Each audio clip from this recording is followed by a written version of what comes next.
untuk kami beroleh kehidupan yang kekal ketika Tuhan telah nanti berkenan atas hidup kami. Terima kasih Bapa yang baik. Berikanlah pencerahan-pencerahan Tuhan lewat firman-Mu, sehingga kami yang mendengarkannya akan mendengarkan dengan penuh rasa hormat dan syukur pada Tuhan, dan kami bisa memahami lewat Roh Kudus-Mu yang mengajari kami, sehingga kami memiliki iman yang daripada bertambah-tambahlah iman pengenalan kami kepada-Mu, dan bertambah cinta kami kepada Tuhan, dan biarlah Tuhan Engkau perkenankanlah hidup kami ini di hadapan-Mu. Terima kasih Bapa, kami sambut firman-Mu dengan ucapan syukur.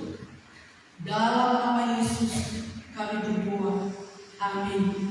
Bapak Ibu saudara-saudari yang terkasih dalam Yesus Kristus, firman Tuhan hari ini yaitu dari Injil Yohanes pasal 17 ayat 1 sampai ayat 11.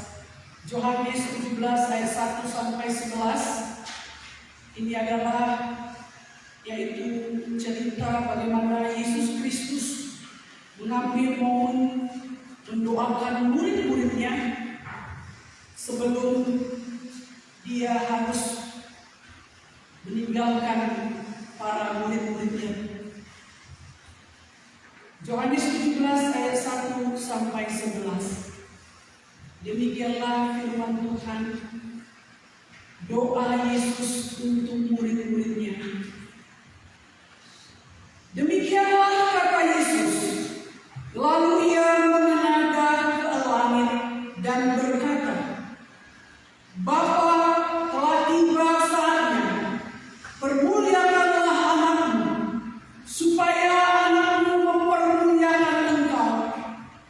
Maka seperti engkau telah memberikan kepadanya kuasa atas segala yang hidup, demikian pula ia akan memberikan hidup yang kekal kepada semua yang telah engkau berikan kepadanya.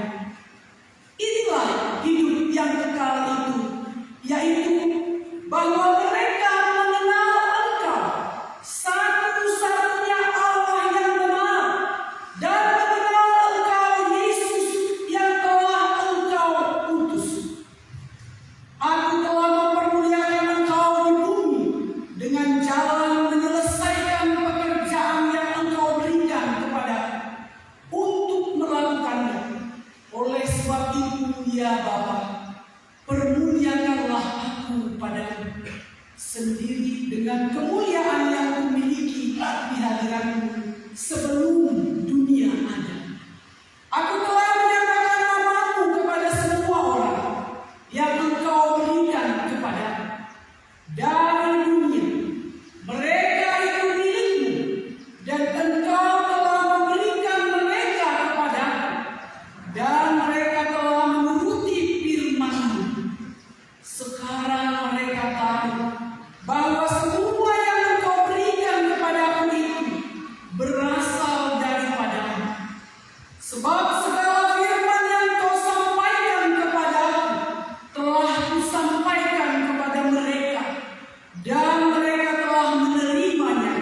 Mereka tahu benar-benar bahwa Aku datang daripada-Mu, dan mereka percaya bahwa Engkaulah yang telah mengutus Aku. Aku berdoa untuk mereka, bukan untuk dunia Aku berdoa, tetapi untuk mereka yang telah Engkau berikan kepada Aku, sebab mereka adalah milik-Mu, dan segala milik-Mu adalah milik-Mu, dan milik-Mu adalah milik-Ku, dan Aku telah dipermuliakan di dalam mereka, dan Aku tidak ada lagi di dalam dunia, tetapi mereka masih ada di dalam dunia, dan Aku datang kepadamu, ya Bapa yang kudus. Peliharalah mereka dalam nama-Mu,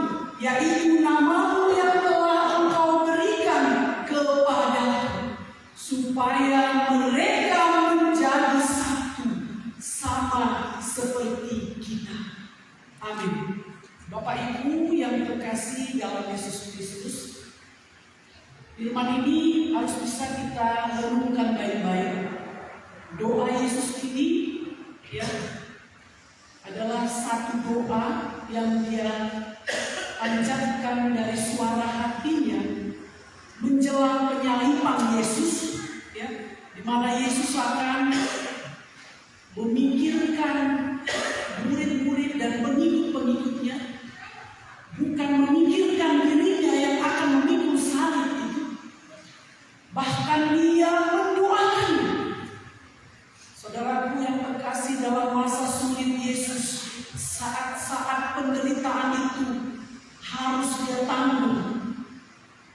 Yesus mengambil waktu untuk berdoa bagi murid dan pengikut-pengikut yang percaya kepadanya. Saudaraku yang terkasih dalam Yesus Kristus, dengan tema Yesus berdoa bagi murid-muridnya. Saudaraku yang terkasih dalam Yesus Kristus, mengapa Yesus harus mendoakan mereka? Karena Yesus tahu di dalam kemanusiaan para murid dan pengikutnya itu memiliki keterbatasan.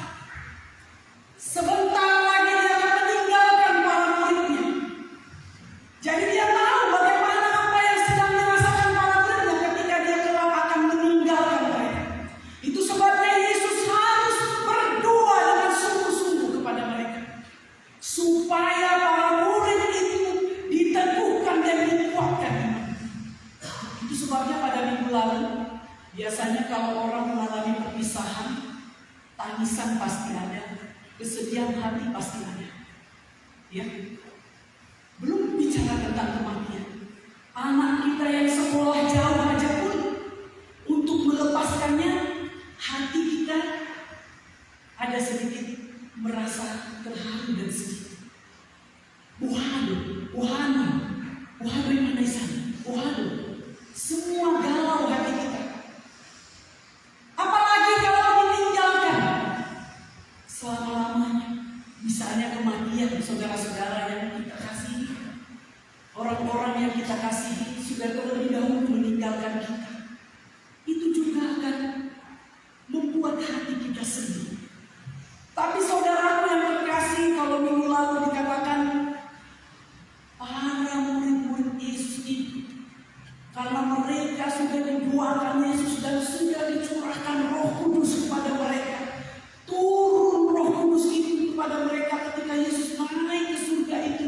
Dia tidak tinggalkan murid-muridnya itu, pengikutnya di seorang diri, tetapi diberikannya penolong sehingga mereka semua pulang dengan sukacita. Amin. Bapak Ibu yang terkasih, tadi responsorial kita juga berkata, orang-orang benar akan bersukacita di dalam menanti-nantikan kedatangan Anak Manusia yang kedua kali. Saudaraku yang terkasih dalam Yesus Kristus, itu sebabnya Yesus berdoa, karena Yesus tahu kemampuan manusia itu, keterbatasan manusia itu, sehingga dia harus berdoa dengan sungguh-sungguh kepada Bapa. Kemudian yang pertama dari cerita ini, di ayat pertama ini dikatakan Yesus ya memuliakan Bapa. Dia berkata, "Ya Bapa, telah tiba saatnya, permuliakanlah anakmu, supaya anakmu mempermuliakan Engkau." Bapak Ibu, saudara-saudari yang terkasih dalam Yesus Kristus, kalau kita bicara tentang hidup dalam dunia, sebuah kemuliaan, sebuah nama besar, sebuah pujian, sebuah kekuasaan atau kehormatan, kemuliaan itu identik dengan yang namanya hidup berkelimpahan, dengan uang yang penuh, dengan harta yang banyak, deposit yang banyak, dengan sertifikat-sertifikat yang banyak, dengan jabatan yang tinggi. Itulah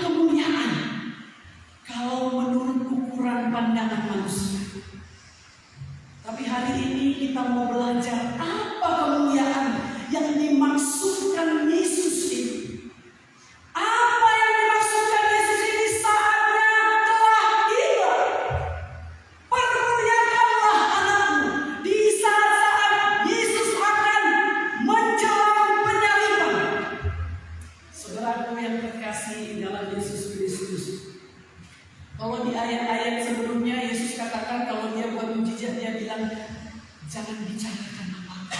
Saatnya belum tiba. Ketika kepada ibunya Maria, ibu, saatku belum tiba. Saatnya belum tiba. Jadi jangan berkata. Tapi saat ini, di ayat ini, Yesus berkata, saatnya telah tiba. Saudaraku, apa yang dimaksudkan Yesus tentang saatnya tiba? Permuliakanlah anakmu ini. Saudaraku, di mana kemuliaan Allah itu mau dinyatakan dalam pribadi Yesus Kristus itu? Di saat kapan? Yaitu di saat Yesus Kristus tersalib, Bapak Ibu. Tersalib berarti mengalami penderitaan.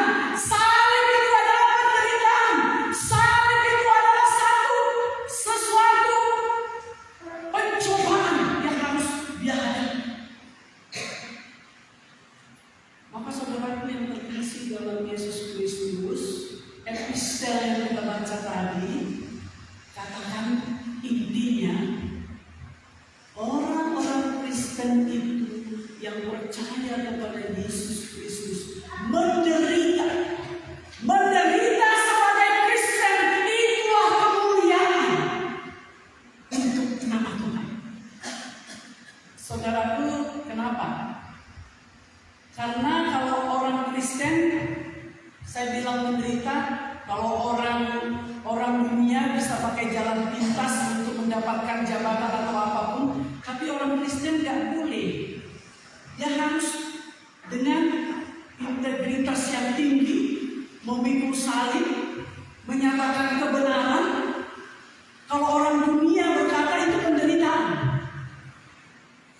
menderita untuk menjadi orang Kristen. Itulah sebuah kemuliaan. Ketika kita sedang menegakkan integritas dalam diri kita, siapa kita sebenarnya di hadapan Tuhan? Lewat pekerjaan kita, lewat kita di rumah tangga itu, di masyarakat itu, kita tunjukkan bahwa kita adalah anak-anak Allah itu, pengikut-pengikut Tuhan itu. Walaupun mungkin sakit, hanya kita sendiri, tidak banyak yang mau mengikut seperti itu. Itu penderitaan untuk Yesus. Tapi di dalam semua itu, Bapak Ibu, kita sedang memuliakan Allah. Amin. Kemuliaan Allah akan terpancar di dalamnya. Demikianlah Yesus Kristus itu, ya, tiba saatnya dia akan dipermuliakan, memuliakan Bapaknya di kayu salib, menyangkal dirinya sebagai seorang Allah, meninggalkan tahta kerajaannya. Karena Yesus itu memang adalah 100% Allah, walaupun dia adalah manusia. Jadi harus ada kita pemahaman bahwa Yesus ini sudah ada sebelum dunia ada. Paham? Sebab apa? Sebab Yesus ini adalah Allah Bapa. Jadi harus kita bisa ke sana. Lalu kenapa dia ambil pribadi Yesus Kristus ini mengambil pribadi manusia? Allah Bapa itu mengasihi kita. Kita adalah ciptaan tangan Allah yang sudah rusak oleh karena dosa. Sejak Adam dan Hawa jatuh dalam dosa, maka hubungan Allah dengan manusia itu sudah terputus.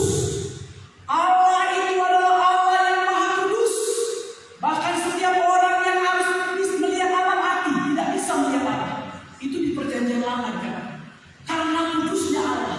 Tapi manusia ini sudah tercemar oleh dosa, yaitu dari nenek moyang kita. Manusia pertama, Adam dan Hawa, kita keturunannya cenderung melakukan dosa, Bapak Ibu, sehingga terputus hubungan kita.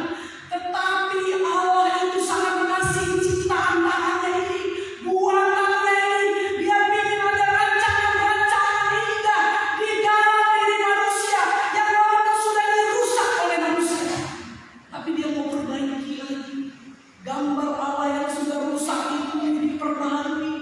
Moral manusia rusak, secara politik sudah rusak, secara sosial sudah rusak, semuanya sudah rusak, Bapak Ibu. Sehingga dia tidak mau manusia itu tinggal, ciptaan itu rusak begitu saja. Dia ingin ciptaan itu memperoleh hidup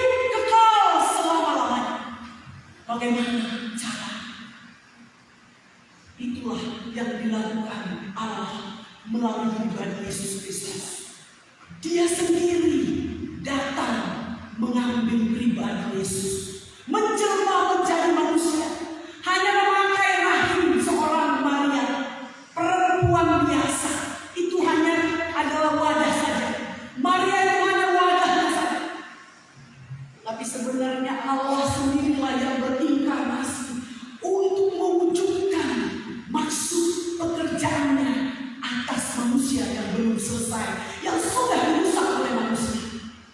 Saudara yang terkasih dalam Yesus Kristus, dalam pribadinya sebagai seorang manusia, merendahkan dirinya serendah-rendahnya, mengambil rupa seorang hamba, mau membasuh kaki murid-muridnya, padahal dia adalah Allah sesungguhnya. Luar biasa Allah itu yang berinkarnasi menjadi manusia. Jadi jelas tidak mungkin manusia menjadi Allah, mustahil manusia menjadi Allah. Jadi gak mungkin Yesus itu manusia biasa menjadi Allah, itu tidak mungkin Bapak Ibu. Biar kita harus satu bahasa dalam hal ini. Yang terpenting adalah bahwa kita mengetahui bahwa Yesus Kristus itu juga adalah Allah sesungguhnya. Allah yang sungguh-sungguh, yang disembah oleh nenek moyang kita, Bapak Abraham, Yakub, Ishak, dan juga Allah orang-orang yang percaya. Saudaraku yang terkasih dalam Yesus Kristus, dalam pribadi Yesus Kristus ini sebagai manusia biasa, membosongkan dirinya mengambil rupa seorang hamba, sungguh luar biasa. Ada satu hal penting yang mau dinyatakan Yesus adalah satu nilai kerendahan hati. Seret Yohan, kerendahan hati, serendah-rendahnya. Saudaraku yang terkasih dalam Yesus Kristus, untuk itu kalau kita namanya pengikut Yesus Kristus, mari kita ambil pribadi Yesus. Mari kita kenal Yesus Kristus itu yang sesungguhnya adalah Allah yang menciptakan langit dan bumi. Yesus Kristus itu sudah ada sebelum dunia ada, karena Allah lah yang menciptakan semuanya. Yesus Kristus itu adalah Allah yang sesungguhnya. Saudaraku, kalau sudah sampai ke sana, kita bisa memahami dalam pribadinya sebagai manusia, dia berdoa. Dia berdoa untuk murid-muridnya dan juga orang-orang yang sudah mulai percaya kepadanya. Sebab apa? Sebab pekerjaannya sudah mulai selesai di bumi ini. Lebih kurang dicatatkan 33 tahun pekerjaan Yesus yang dia selesaikan, yang sudah diembankan kepadanya lewat Bapaknya, yang harus dituntaskan sampai dia harus mati di kayu salib dan dia dikuburkan, dan pada hari yang ketiga dia sudah mengalahkan kerajaan maut. Ya, orang-orang yang mati sudah berjumpa dengan dia. Dia sudah sampai ke dalam kerajaan itu dan dia sudah selesaikan semuanya, dan dia bisa bangkit dari antara mereka. Kemudian baru lagi kita memperingati hari kenaikannya. Dia naik ke surga, kembali ke tahtanya, kembali ke tahtanya, ke maha kudusannya, ke maha kuasaannya. Dia kembali ke tempatnya semula. Dan dia berjanji, ya, ada perjanjian yang diberikan Tuhan kepadanya. Aku akan pergi ke sana dan aku akan kembali datang dari sana untuk menghakimi orang yang hidup dan yang mati. Itu janji Allah. Dia katakan, pergilah, katakan, jadikanlah semua bangsa baptislah mereka dalam nama Allah, Bapa dan Roh Kudus. Ada janji Tuhan, ya, yang telah dinyatakannya kepada kita. Aku menyertai engkau sampai akhir akhir zaman. Saudaraku, kita tidak ditinggalkan sendiri. Roh Kudus itu dihembuskan Allah kepada orang-orang yang melihat Dia ketika terangkat ke surga.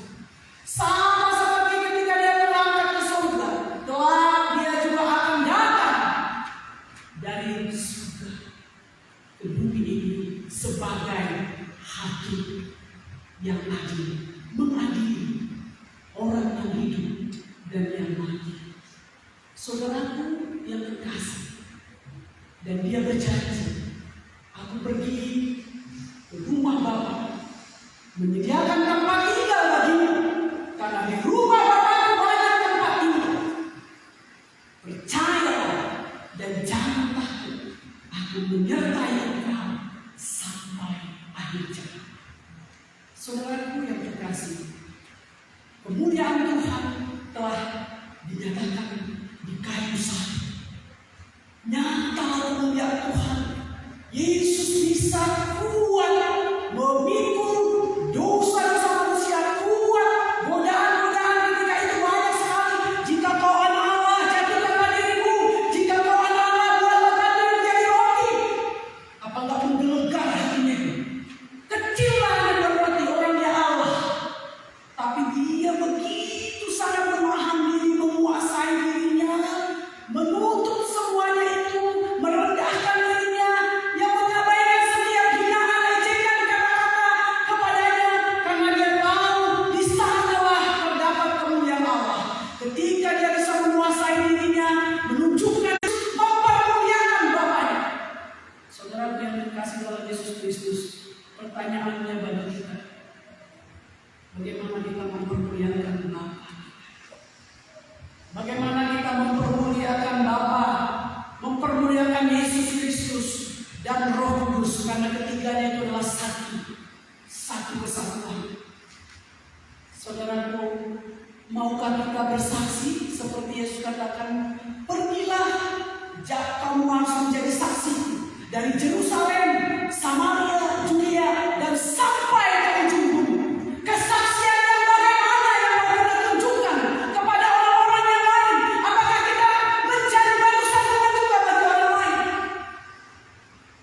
Saudara yang terkasih dalam Yesus Kristus, kita bilang kita percaya Yesus miris, tetapi kelakuan kita tidak menunjukkan kita percaya Yesus Kristus. Kita bilang aku Tuhan, anakmu, anak ahli waris Tuhan, tetapi di dalam hari-hari kita 7 hari dalam satu minggu sebagai anak-anak Tuhan. Di mana kita mempermuliakan nama Tuhan? Itu sama dengan tidak mempermuliakan nama Tuhan. Itu sama dengan mencolok nama Tuhan. Saudaraku yang dikasih dalam Yesus Kristus, mari kita renungkan betapa luar biasa pekerjaan Yesus untuk hidup kita. Siapa lagi kita ini? Dia sudah lakukan semuanya. Hanya Dia minta kepada kita hidup yang kekal itu, yaitu bahwa mereka mengenal Engkau satu-satunya Allah yang benar. Tidak ada Allah lain. Jangan percaya kepada siapapun itu, dukun atau apapun itu, hanya kepada Dia saja. Karena Allah mencemburu. Dia tidak mau kita menyembah Allah-Allah yang lain.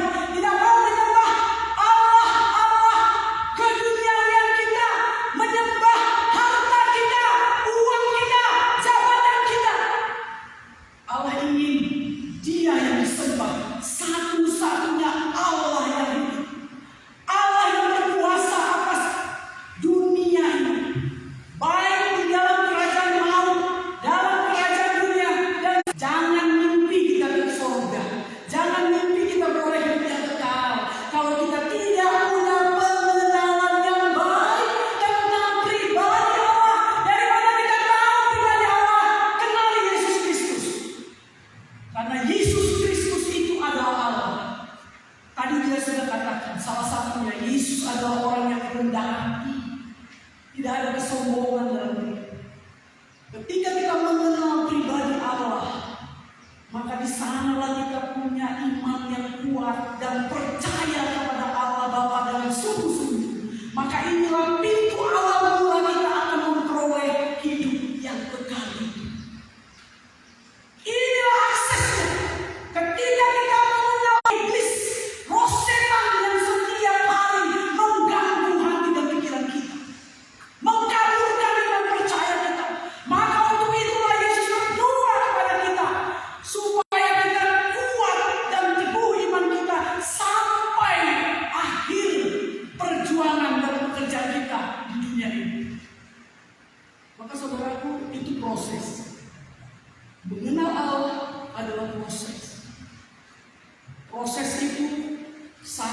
luar biasa sekali. Butuh pengorbanan, sama seperti Yesus. Di kayu salib itu dia berkorban sekali. Proses itu butuh pengorbanan yang luar biasa. Kita terkadang harus dihina, kita terkadang dikucilkan karena kita adalah pengikut Kristus. Di nomor dua kan, apalagi di Indonesia ini. Bagaimana, apakah ragu-ragu kita? Apakah kita mendelek? Saudaraku, hari ini Tuhan mengingatkan kita. Pengenalan kita sesungguhnya kepada Tuhan itu membawa atau membuka kita untuk menuju ke dalam hidup yang kekal. Saudaraku, itu yang kedua. Yang ketiga, Yesus menjaga murid-muridnya. Ada janji Tuhan. Yesus menjaga murid-muridnya. Dikatakan di ayat 6, aku telah menyatakan namamu kepada semua orang yang kau berikan kepada mereka milikku, dan engkau telah memberikan mereka kepadaku, dan mereka telah menuruti firman-Mu. Ya, dia katakan juga bahwa segala milikku adalah milikku dan milikmu adalah milikku. Aku telah dipermuliakan di dalam mereka. Saudaraku yang terkasih dalam Yesus Kristus, Yesus berjanji dia akan menjaga kita. Sebab apa? Sebab kita adalah miliknya. Segala milik Yesus adalah milik Allah. Berarti kita juga adalah milik Allah. Ya. Maka dari itu dia sangat-sangat mengasihi kita. Bagaimana kita dikatakan milik Allah? Kerbaunya hilang, dia tahu yang mana kerbaunya, mana kerbaunya. Kenapa? Karena Magebi sudah kenal kerbau-kerbaunya. Dia kenal miliknya. Jadi lepas pilihan mana dia tahu saya. Dan nanti tahu saya mana itu kerbau. Kenapa? Karena dia mengenal miliknya. Demikian juga kita yang lain. Kita kenal milik kita ya. Kita kenal milik kita. Tentunya pun kalau hilang kita cari kan gitu. Kalau hilang sumbang kita satu kita cari kan. Terus sampai dapat. Saudara yang terkasih dalam Yesus Kristus, Tuhan Yesus pun begitu. Kita ini miliknya, umat kesayangannya. Dia cari terus supaya kita kembali, karena kita ini ciptaan tangannya. Dia ingin kita kembali sempurna seperti sedia kala ketika dia ciptakan awalnya manusia itu bersih adanya, tidak ada dosa. Allah ingin kembali mengambil manusia itu, miliknya itu. Dia mau cari miliknya yang hilang itu supaya dia dapat dan dia perbaiki lagi, diperbaharui lagi dari manusia lama menjadi manusia baru. Hidup baru di dalam Kristus. Itu kerinduan. Saudaraku, percayalah, Yesus berjanji dia menjagai kita sama seperti dia menjagai muridnya. Dia berdoa kepada Bapaknya, Tuhan pelihara mereka.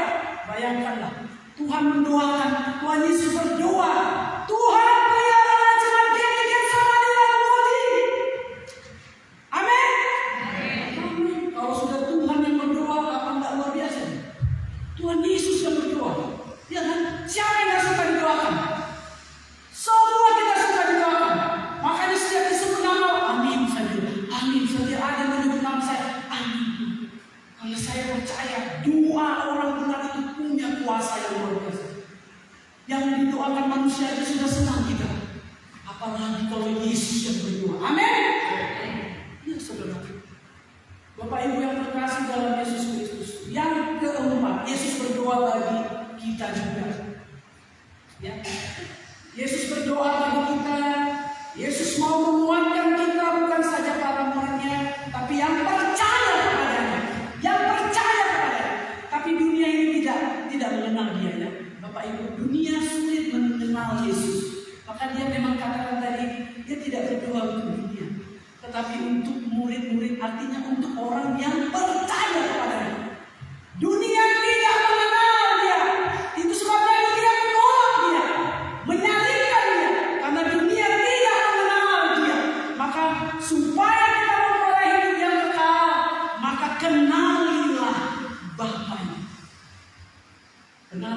Bapa di surga melalui pribadi Yesus Kristus yang telah datang ke dunia ini lebih kurang 33 tahun, di mana kesaksian hidupnya itu ada di Alkitab ini. Baca kitab suci ini biar kita kenal siapa Allah kita yang sesungguhnya, yang kita sudah katakan tadi. Inilah hidup yang kekal itu, bahwa mereka mengenal Engkau Guru besar berarti mengenal Bapa, satu-satunya Allah yang benar, dan mengenal Yesus Kristus yang telah Bapa utus. Jadi jelas Bapak Ibu. Dan dia katakan, aku telah mempermuliakan Bapa di bumi dengan jalan menyelesaikan pekerjaan Bapa yang diberikan kepadaku untuk melakukannya. Jadi jelas Bapak Ibu kan? Jelas kita pekerjaan-pekerjaan yang sudah dimandatkan kepada Yesus itu selama di dunia sudah diselesaikannya. Itulah cara Yesus mempermuliakan Bapa. Bagaimana dengan kita? Apa yang bisa kita lakukan mempermuliakan Bapa kita sebelum kita dipanggilnya? Maka penutup adalah hidup harus memuliakan Tuhan, bukan mencari kemuliaan diri kita. Jadi beda ya, kemuliaan dunia beda dengan kemuliaan menurut pandangan Allah. Kalau dunia kemuliaannya itu saya katakan tadi, semua dia punya di dunia ini. Itulah baru hasanaton. Apalagi kita punya falsafah di orang Batak, amoraon hagabion hasanaton. Yang tidak benarnya adalah mengambil yang tiga dunia ini, menghalalkan segala cara. Itu jangan dilakukan Bapak Ibu. Cari amoraon pakai cara apapun, yang penting murah. Cari hagabion pakai cara apapun, yang penting gabe. Cari hasanaton pakai cara apapun, yang penting dapat hasanaton. Salah. Walaupun itu falsafah orang Barat Tuhan. Tapi biarlah di dalam melakukan semuanya itu kebenaranlah yang sesungguhnya yang mau ditegakkan. Karena di dalam kebenaran itulah kita sedang memuliakan Bapa. Yang kedua, hidup kekal adalah mengenal Bapa. Maka dari itu mari belajar mengenal Bapa lewat firman Tuhan, mendengar khotbah-khotbah, mendengar suara-suara Roh Kudus yang bekerja di dalam hati dan pikiran kita. Yang ketiga, Tuhan menjaga umat-Nya. Walau kita lemah, tapi kasih Tuhan ada di dalam hidup kita. Yang terakhir, Yesus berdoa bagi saya, bagi Bapak Ibu, bagi murid, bagi setiap orang yang percaya kepadanya. Tidak akan ditinggalkan sendirian, karena Roh Allah itu yang akan memberikan kekuatan baru bagi kita oleh doa Yesus Kristus kepada Bapaknya. Amin. Kita berdoa. Bapa di surga, Bapa yang baik, hamba-Mu akan berhenti memberitakan Injil dalam mimbar ini di ibadah. Tetapi hamba memohon Tuhan, biarlah firman yang sudah